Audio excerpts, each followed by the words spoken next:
تو ہمارے دور میں تو 3-4 لانگ مارچ ہوئی تھی. ہم نے بھی وہ ایک لانگ مارچ اناؤنس کی.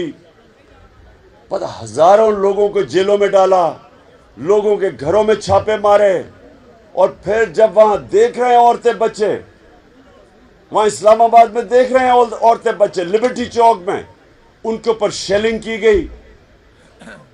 کبھی میں نے اس طرح پولیس کو فیملیز کے اوپر شیلنگ کرتے نہیں دیکھا. تو یہ اس کے لیے ہمیں انصاف کی جنگ لڑنی, یہ ہمارا رائٹ تھا. میرا آئین مجھے حق دیتا تھا, میرا آئین مجھے پرامن احتجاج کرنے کا حق دیتا تھا. اور پرامن احتجاج کیوں؟ کہ ملک کے اوپر بڑے بڑے ڈاکوں کو مسلط کر دیا گیا ایک سازش کے تحت. تو ہمیں اتنا بھی حق نہیں تھا کہ ہم پرامن احتجاج کر سکیں. ڈنڈے چلائے انہوں نے, ایسا ظلم کیا, اور اس کے بعد مسلسل کبھی میڈیا کے اوپر کریک ڈاؤن, اچھے نامور کریڈیبل وہ صحافی جن کی عزت ہے معاشرے میں, ان کے اوپر کریک ڈاؤن, وہ ملک سے باہر گئے ہوئے ہیں. میڈیا ابھی ARY کے اوپر اس کو بند کیا ہوا, وہ اب ہم اسلام آباد ہائی کورٹ کا شکر ادا کرتے ہیں کہ انہوں نے اس کو بحال کیا. کبھی اس طرح کا جو خوف جو شہباز گل سے ہوا, جو اس کے بعد وہ جمیل فاروقی وہ ایک ننگا کر کے لوگوں کو مارا گیا, ایسے کبھی نہیں ہوا. جو اپوزیشن لیڈر, سندھ کا اپوزیشن لیڈر حلیم عادل شیخ, جو اس طرح اس سے کیا جا رہا ہے, وہ ایک کیس سے نکلتا ہے دوسرے کیس میں زرداری ڈال دیتا ہے, کیونکہ یہ مجرم ہے, زرداری مافیا ہے, یہ شریف خاندان مافیا ہے, یہ تو ڈیموکریٹس ہی نہیں ہے. اور اس کے لیے مجھے اپنی وکلا برادری کی ضرورت ہے, کیونکہ اس وقت جنگ ہے انصاف کی.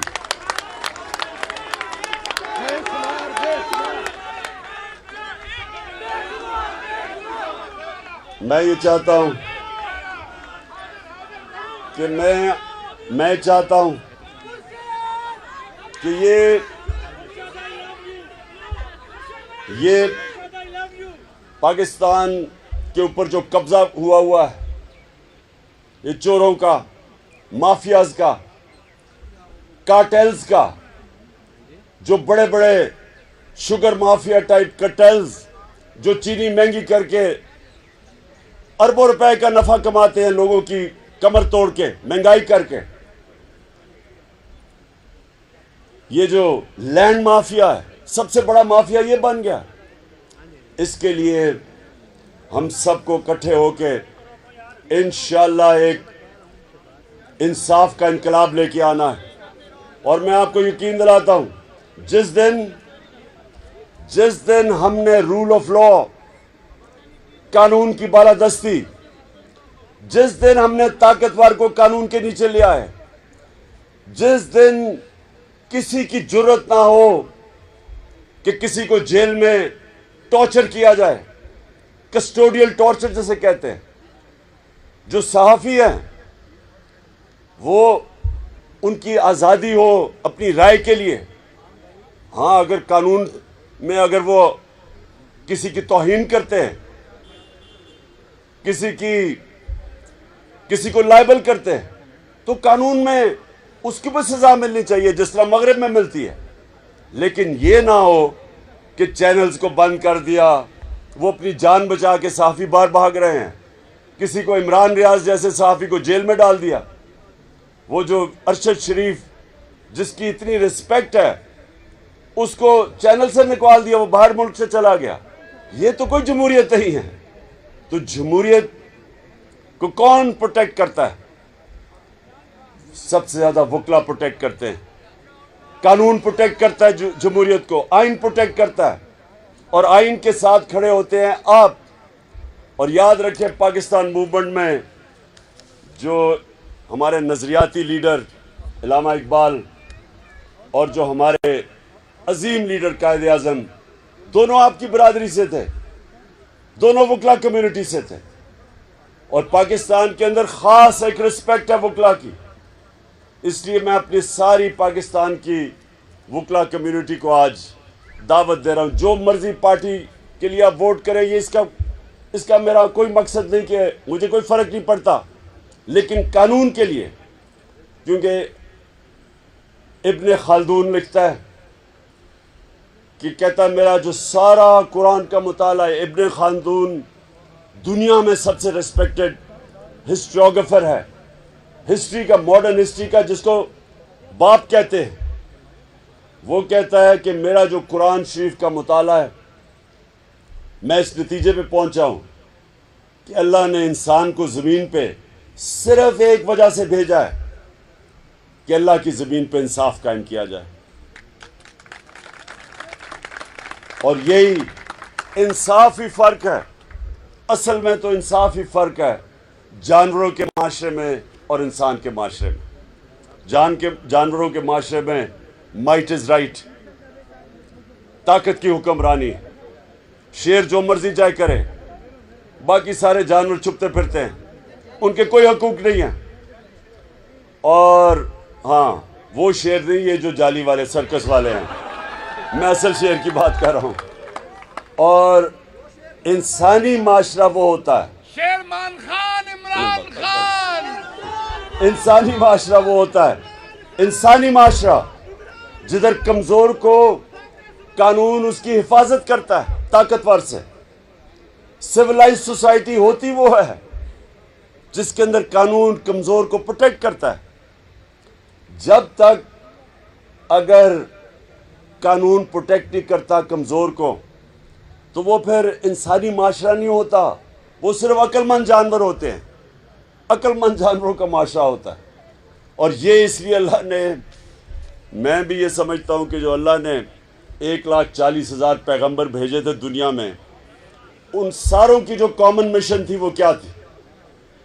وہ دو چیزوں کی بات کرتے تھے، انصاف اور انسانیت۔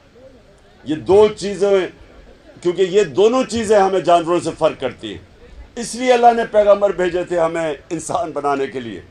اور اس لیے انشاءاللہ پاکستان میں جو اب ہماری جہاد ہے وہ ہے انصاف کی۔